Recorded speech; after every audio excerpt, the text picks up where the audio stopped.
পাহাড়ে যে বাঁশির সুরে মৃদের বেদনা অনুভব করা যায়, যে বাঁশি একদিন মহামারী তাড়িয়েছিল, সে বাঁশিটির নাম প্লুম। প্লুম অর্থ বাঁশি।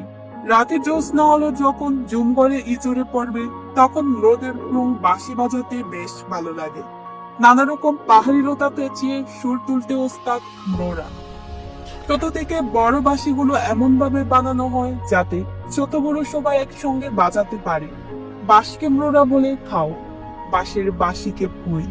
প্লুম বাজানো বাঁশিগুলো বাঁশের তৈরি। কবুতা উৎসবে যেটা বাজানো হয় সেটা হচ্ছে প্লুমের সেট। একসাথে সর্বনিম্ন 10টা বাঁশি থাকে, তবে পরিপূর্ণ সেটে 25 থেকে 48 ধরনের বাঁশি থাকে। এক একটা বাঁশির এক একটা কাজ। সবচেয়ে বড়টা বেইজের কাজ করে, এগুলো গম্ভীর সুর সৃষ্টি করে। সবচেয়ে ছোটতা থাকে লিত্যুর হিসেবে।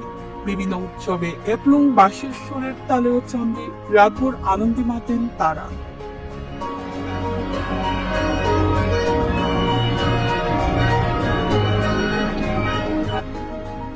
এবং বাঁশিতে নিয়ে এক সময় কলেরা রোগ থেকে মুক্তি পাওয়া মূল গ্রামবাসীদের দুইটি কাহিনী রয়েছে। এ বাঁশির সুর পুরো মৃজাতি গোষ্ঠীর বেদনাকে অনুভব করায়। মৃরায় কোনো পার্বত্য চট্টগ্রামে অন্যান্য জাতিগোষ্ঠীর চাইতে অনেকটা পশ্চাৎপদ। দুর্গম অঞ্চলের বসবাস, যেখানে একটা বিদ্যালয় নেই, যাতায়াতের ব্যবস্থা নেই, চিকিৎসার সেবা নেই, ছেলে মেয়েদের শহরে পাঠিয়ে পড়াশোনা শেখানোর সামর্থ্য নেই। হয়তো মৃরা বাঁশির সুরে এই বেদনাগুলো তুলে ধরে। কঠিন জীবনকে সংজ্ঞা দিতে না পারার শেকড় থেকে উচ্ছেদের আশঙ্কা।